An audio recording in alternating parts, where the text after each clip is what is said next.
Welcome to V power news bulletin. ముందుగా headlines. We want faculty అంటూ నిరసనకు దిగిన గురుకుల విద్యార్థినులు.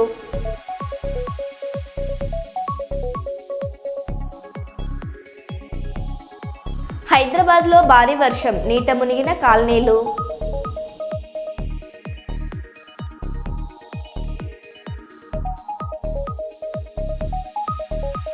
ఋషికేశ్లో వరదలు, మహాశివుడి విగ్రహాన్ని తాకిన గంగా నది.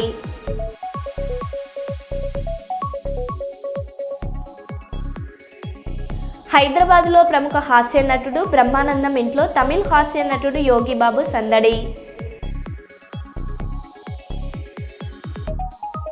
శ్రీ కోదండ రామాలయంలో విశ్వ హిందూ పరిషత్ బజరంగ్ దళ్ ఆధ్వర్యంలో సామూహిక వరలక్ష్మి వ్రతం.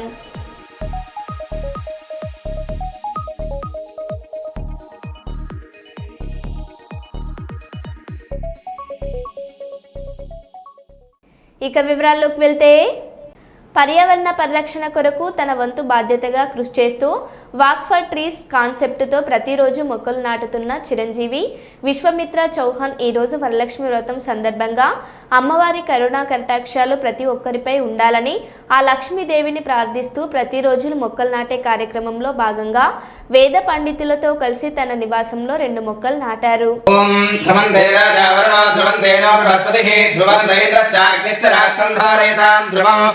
ద్రవేణ హవిషా తస్మై దేవాది ప్రవన్నో అయం చ బ్రహ్మణస్పతిః అయం ముహూర్తస్తు సర్వమంగళ మాంగళ్యే శివే సర్వార్థసాధికే శరణ్యే త్ర్యంబకే గౌరీ నారాయణి నమోస్తుతే. ఓం ఇమం మే వరస్తు దేవ మర్యాదృతయాత్ చేతన ఓం ఇమం మే వరస్తు దేవ మర్యాదృతయాత్ త్వామవస్విరాజకే తత్వాయామి బ్రహ్మణా వందమాన సదా శాస్తే జమానో హవిర్భిః శతమానం భవతి శతాయు పురుష శతేంద్రియ ముహూర్తస్తు ముహూర్తస్తు రాజా వర్ణో ధ్రువందేనో బృహస్పతిః ధ్రువంత ఇంద్రశ్చాగ్నిశ్చ రాష్ట్రం ధారయతాం ధ్రువం ధ్రువం ధ్రువేణ హవిషా తస్మై దేవాది ప్రవన్నో అయం చ బ్రహ్మణస్పతిః అయం ముహూర్తస్తు ముహూర్తోస్తు. ఏతస్ ముహూర్తకాలే సూర్యాదీనాం నవానాం గ్రహాణాం అత్యంత ఆనుకూల్యతా ఫలసిద్ధిరస్తు తథాస్తు.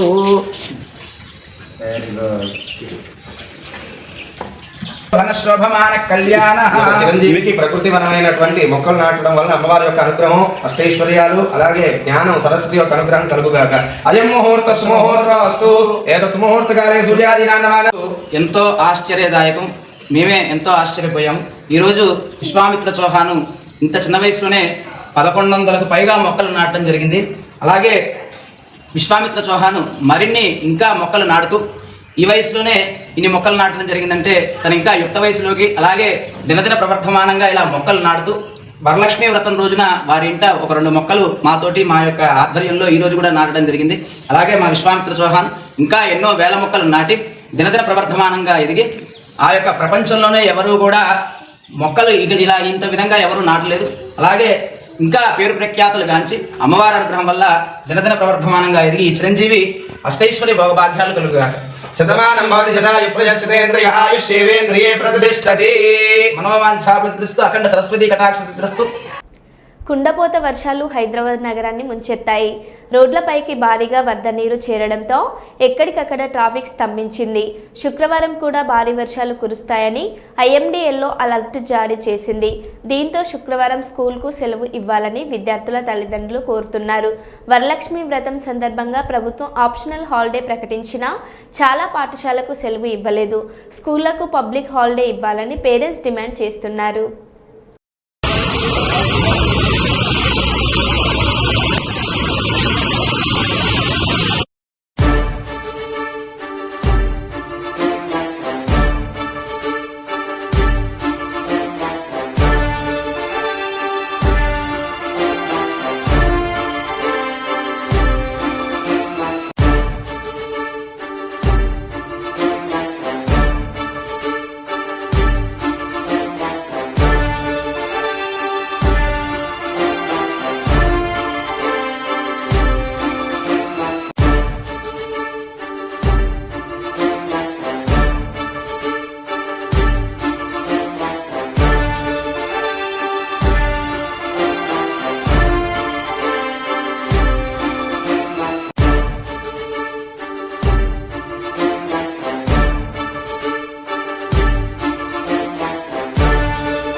వికారాబాద్ జిల్లా పరిగి పరిధిలోని తుంగల్గడ్డలోని తెలంగాణ గిరిజన సంక్షేమ బాలికల కళాశాలలో 2 నెలలుగా మ్యాథ్స్ కెమిస్ట్రీ ఉపాధ్యాయులు లేరని విద్యార్థులు నిరసన.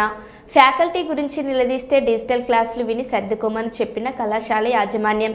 ఫ్యాకల్టీ వస్తేనే తరగతి గదిలోకి వెళ్తామని, డిజిటల్ క్లాసులు వింటున్నప్పుడు డౌట్లు వస్తే ఎవరిని అడగాలని ప్రశ్నిస్తున్న విద్యార్థినులు. కలెక్టర్ వచ్చి ఫ్యాకల్టీని నియమించే వరకు నిరసన ఆపలేదని, స్పందించలేకపోతే హైవేపై బైఠాయిస్తామని విద్యార్థులను హెచ్చరిక. సాగుతాం సార్, వాళ్ళు వస్తారంటే మా టైం వేస్ట్ అవుతుంది సార్. ఇది సెకండ్ టైం. ఫస్ట్ ఇయర్ టైంలో కూడా అందరు ట్రాన్స్ఫర్స్ అయ్యారని అప్పుడు సరిగ్గా ఫ్యాకల్టీ రాలేదు. మేము ఎందుకు ఇంతగానం టైం వేస్ట్ చేసుకుంటూ కూర్చోవాలి? మాకు ఎగ్జామ్స్ ఇంకా ఎంత దగ్గరలో ఉన్నాయి, మాకు రివిజన్ షెడ్యూల్ స్టార్ట్ అవ్వాలి. ఇంకా ఈ క్లాసెస్ అవ్వకపోతే మేము రివిజన్ ఎప్పుడు చేసుకుంటాం? సిలబస్ కంప్లీట్ అవుతలేదు అసలుకి. మేము ఇంకా వీకెండ్స్ లో ఏం రాయలేదు, జస్ట్ నామకే వాస్తే అయితే రాయలేము కదా. మేము వీకెండ్స్ అలా స్కోర్ చేయాలి, మేము బై హార్ట్ చేసింది అక్కడ పెట్టాలి. కానీ బట్టి పెట్టయితే పెట్టద్దు కదా. మా సార్ డిజిటల్ క్లాసెస్ పెట్టిస్తా అంటున్నారు, అది ఉన్నది ఒకటే బోర్డ్. ప్రొజెక్టర్స్ కూడా సరిగ్గా పని చేస్తలేవు. ఆ డిజిటల్ బోర్డ్ లో 4 క్లాసెస్ కంబైండ్ అయిపోయింది. మాకేం రెస్పాన్స్ రావాలి.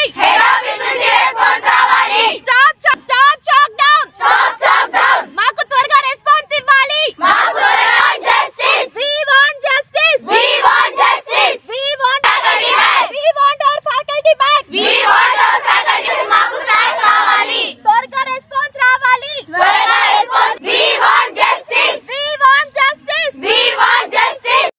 హైదరాబాద్ సిటీలో కుండపోత వర్షం కురిసింది. గురువారం సాయంత్రం 6:30 నుంచి 7:30 మధ్యలో గంట పాటు నాన్ స్టాప్గా కురిసిన వర్షానికి రోడ్లన్నీ చెరువులను తలపించాయి.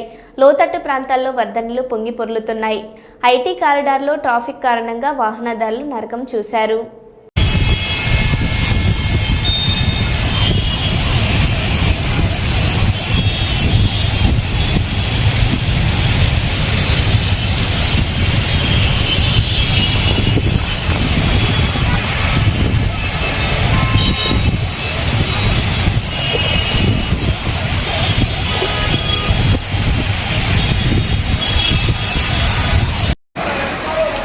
కొట్టుకపోయిందా బండి?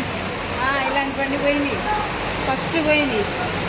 ఎట్లా వచ్చింది? సముద్రం పొంగినట్టు పొంగినాయి, అంత నీళ్ళు వచ్చింది.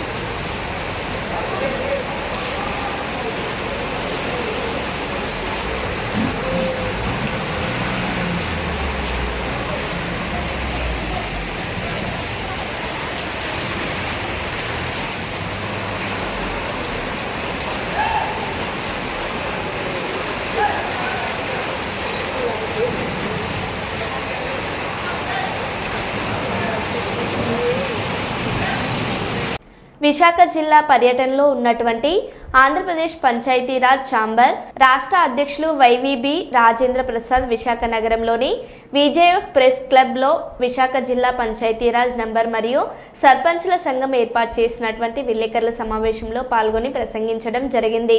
ఈ విలేకరుల సమావేశంలో వైవీబీ రాజేంద్ర ప్రసాద్ మాట్లాడారు.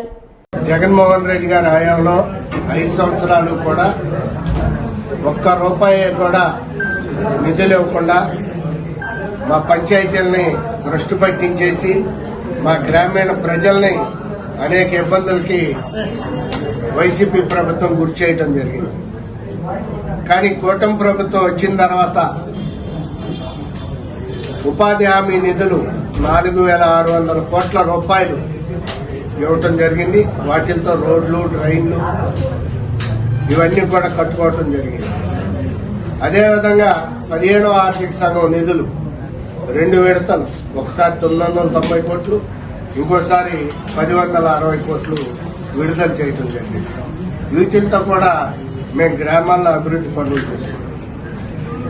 ఈ విషయంలో మరి కూటమి ప్రభుత్వం నిధులు ఇవ్వడం లేదని కొందరు చేస్తున్నటువంటి దుష్ప్రచారం ఎవరో నమ్మవద్దు. మనకి రావాల్సిన ఇంకా 15వ ఆర్థిక సంఘం నిధులు 3వ విడతవి 1,121 కోట్ల రూపాయలు మాత్రమే పెండింగ్ ఉన్నాయి. వాటి విషయంలో మేము ముఖ్యమంత్రి చంద్రబాబు నాయుడు గారిని, పంచాయతీరాజ్ శాఖ మంత్రి పవన్ కళ్యాణ్ గారిని కూడా కలిసి విజ్ఞప్తి చేయడం జరిగింది. ఈ 1,121 కోట్ల రూపాయలు 15వ ఆర్థిక సంఘం నిధులు వచ్చే సెప్టెంబర్ నెలాఖరులోపు విడుదల చేస్తామని స్పష్టమైనటువంటి హామీని ఇవ్వటం జరిగింది.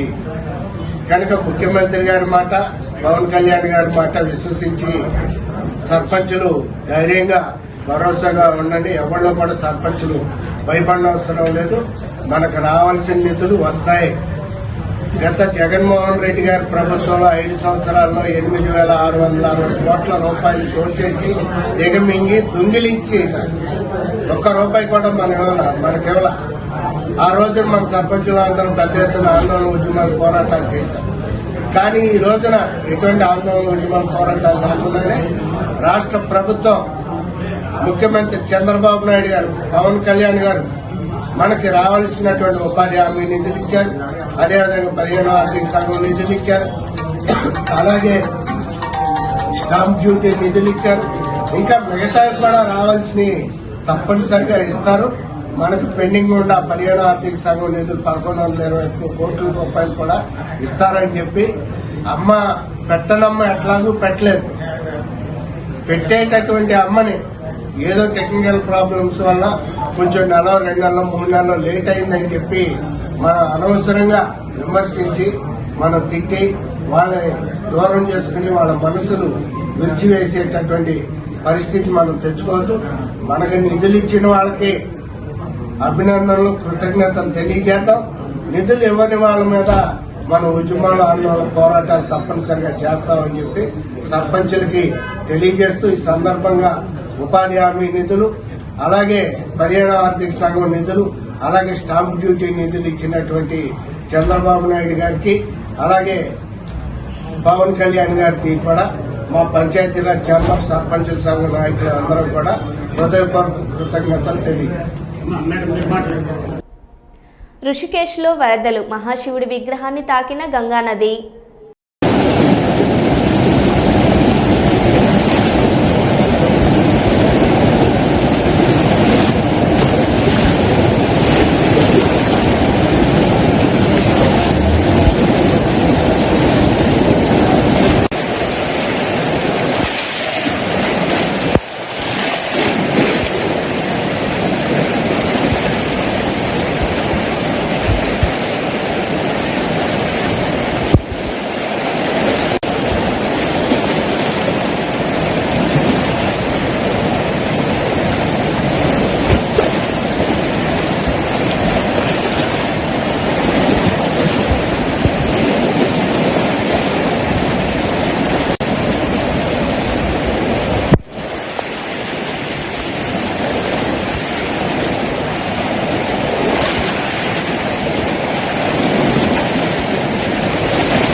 నిజామాబాద్ జిల్లా కేంద్రంలోని పోస్ట్ ఆఫీస్లో మహాలక్ష్మి పథకం కింద 2500 జమ చేస్తున్నారంటూ పుకార్లు.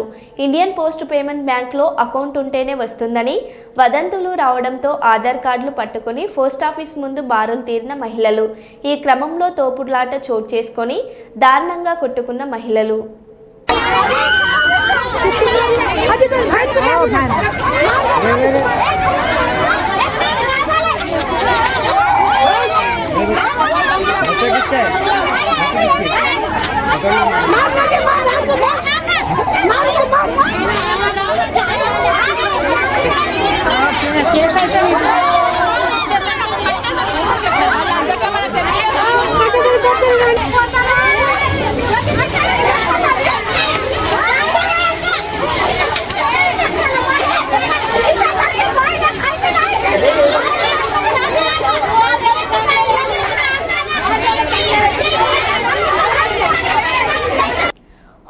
హోంమంత్రిగా పనిచేసిన సబితమ్మ మీద పోలీసులు ఎగురుతున్నారు. ఐఏఎస్ ఐపీఎస్ హోదాలో ఉన్న ప్రభుత్వ అధికారులు కాంగ్రెస్ నాయకుల పచ్చి అబద్ధాలు మాట్లాడుతున్నారు. మరో 3 ఏళ్లలో మేము అధికారంలోకి వస్తాం, అప్పుడు అతి చేసే అబద్ధాలాడే ఒక్కొక్కరికి హిసాబ్ కితాబ్ సెటిల్ చేసే బాధ్యత నాది అని కేటీఆర్ అన్నారు. హోంమంత్రిగా పనిచేసిన అక్క మీదకి గింతంత పోలీసు వాళ్ళు ఎగిరిపోయి రెచ్చిపోయి మాట్లాడుతూ ఉన్నాడు. నేను ఇలా పరిగి మాత్రమే కాదు, రాష్ట్ర వ్యాప్తంగా ఉండే కలెక్టర్లు, ఐఏఎస్ ఐపీఎస్ అధికారులకు నేను ఒక్కటే గుర్తు చేస్తున్నా, గుర్తుపెట్టుకోమని చెప్తా ఉన్నా. ఇలా మీరు పచ్చి అబద్ధాలు ఆడుతూ ఉన్నారు ఐఏఎస్ అధికారులు కూడా. మొన్న ఇక్కడ చూసిన నేను ఖైరతాబాద్లో ఒక ఐఏఎస్ అధికారి, ఒక ఐపీఎస్ అధికారి ఇద్దరు చిలక పలుకులు వలుపుతున్నారు. ఏమని? 10 ఏళ్లలో ఒక్క రేషన్ కార్డు ఇవ్వలే. కాంగ్రెస్ వాళ్ళు మాట్లాడినట్టు మాట్లాడుతున్నారు. నేను వాళ్ళందరికీ ఒకటే చెప్తా ఉన్నా, ఎక్కువ టైం లేదు, 2-2.5 ఏళ్లలో మళ్ళీ మేమే వస్తున్నాం. ఎవరైతే ఎగిరెగిరి పడుతుండ్రో, ఎవరైతే అతి చేస్తుండ్రో, ఎవరైతే రేవంత్ రెడ్డి కంటే ఎక్స్ట్రాలు చేస్తున్నారో వాళ్ళందరికీ నేను ఒకటే మాట చెప్తున్నా. నేను ఇదివరకు కూడా చెప్పినా, మళ్ళీ కూడా చెప్తున్నా, బరాబర్ ప్రతి పేరు రాసి పెట్టుకుంటాం, ప్రతి ఒక్కరి మాటలు యాది పెట్టుకుంటాం. ఇదివరకు లెక్క మాత్రం ఈసారి ఉండదు. అన్ని లెక్కలు హిసాబ్ కితాబ్ సెటిల్ చేసే బాధ్యత నాది. సురేంద్ర ఒక మాట అన్నాడు. హైదరాబాద్లో భారీగా వర్షపాతం నమోదు. అత్యధికంగా గచ్చిబౌలిలో 12.5 సెంటీమీటర్ల వర్షపాతం, కాజాగూడలో 12, ఎస్ఆర్ నగర్లో 11, శ్రీనగర్ కాలనీలో 11.1, ఖైరతాబాద్లో 10.09, యూసఫ్గూడలో 10.4, ఉప్పల్లలో 10, బంజారా హిల్స్లో 9, నాగల్లో 8.8 సెంటీమీటర్ల వర్షపాతం నమోదు.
బీసీ రిజర్వేషన్లను గురించి బండి సంజయ్ గారు మాట్లాడిన విషయంలో తర్వాత ఒక బీసీగా నాకు అర్థమైన విషయం ఏమిటంటే, బీసీలకి 42% రిజర్వేషన్లు కావాలి అంటే దానిని 9వ షెడ్యూల్లో పెట్టాలి. 9వ షెడ్యూల్లో పెట్టాలి అంటే బీజేపీ పార్టీ మద్దతు అవసరం. బీజేపీ పార్టీ ముస్లింలు రిజర్వేషన్లను బీసీలతో కలిపి ఉంచడంను వ్యతిరేకిస్తుంది.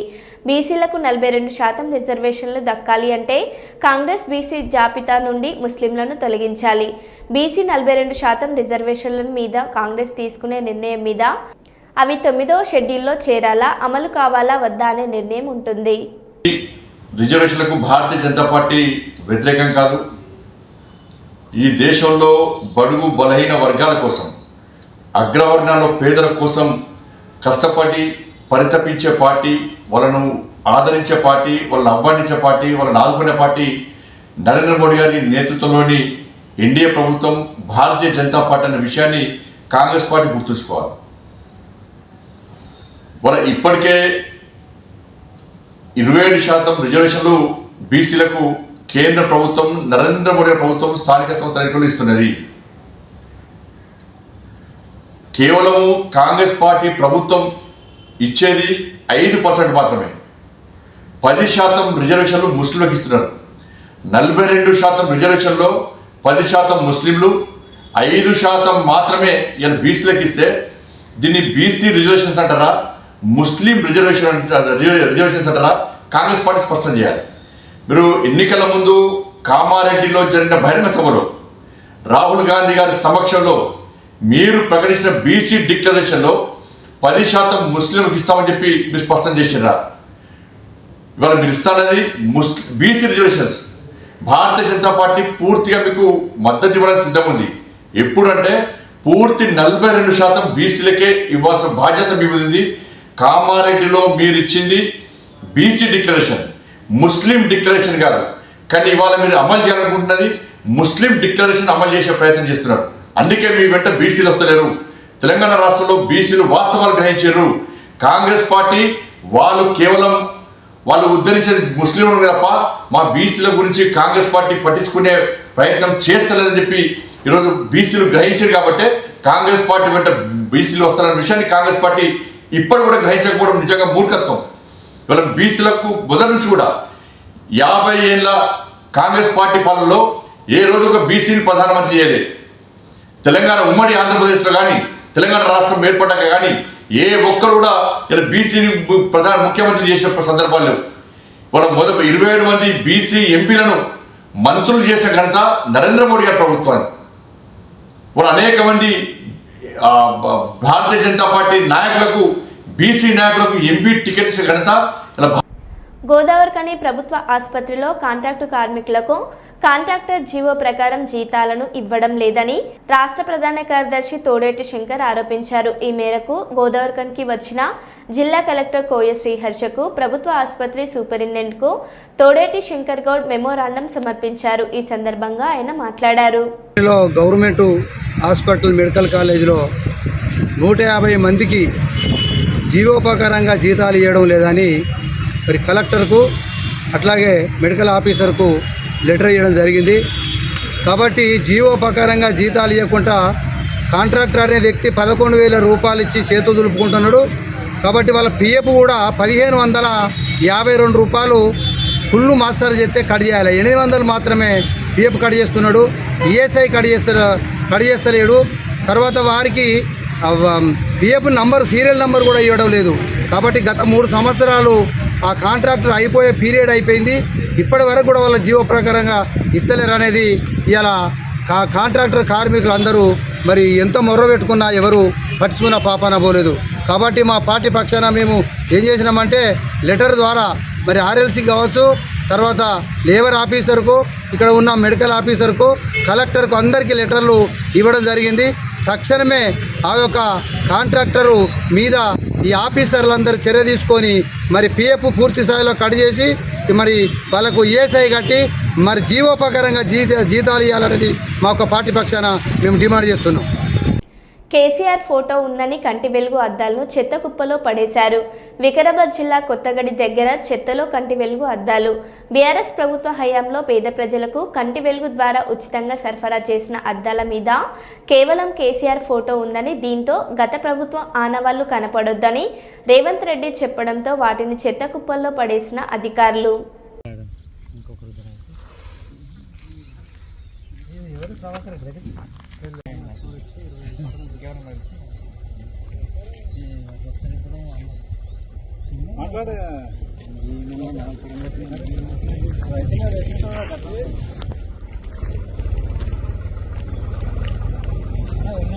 అన్నొచ్చిండు అంటే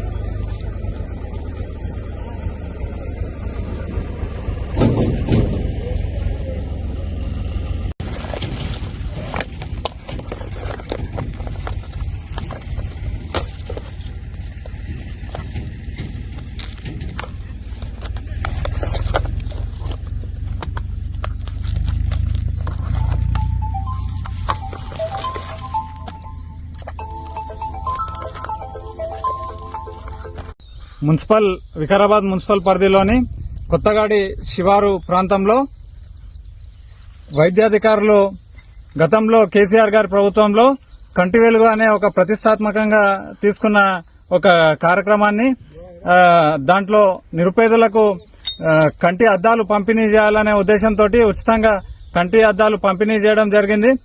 దాంట్లో భాగంగా అందులో మిగిలినవి సరిగా పంచనివి వైద్యాధికారులు ప్రభుత్వ ధనాన్ని వృధా చేస్తూ ఈరోజు ఇక్కడ మున్సిపల్ ప్రాంతంలోని ఈ చెత్త కుప్పలో పడేయడం మనం చూస్తా ఉన్నాం. ఇంత దుర్మార్గమైన చర్యకు పాల్పడ్డ వైద్య అధికారుల పైన జిల్లా కలెక్టర్ చర్య తీసుకోవాలి. అదేవిధంగా ఈ రేవంత్ రెడ్డి ప్రభుత్వంలో ప్రజాధనాన్ని ఎలా వృధా చేస్తున్నారనేది మనం దీన్ని చూసి గమనించవచ్చు. కాబట్టి వెంటనే జిల్లా కలెక్టర్ గారు సంబంధిత అధికారులపైన చర్య తీసుకోవాలని డిమాండ్ చేస్తా ఉన్నాం. మరో బులెటిన్లో మళ్ళీ కలుద్దాం. Stay tune.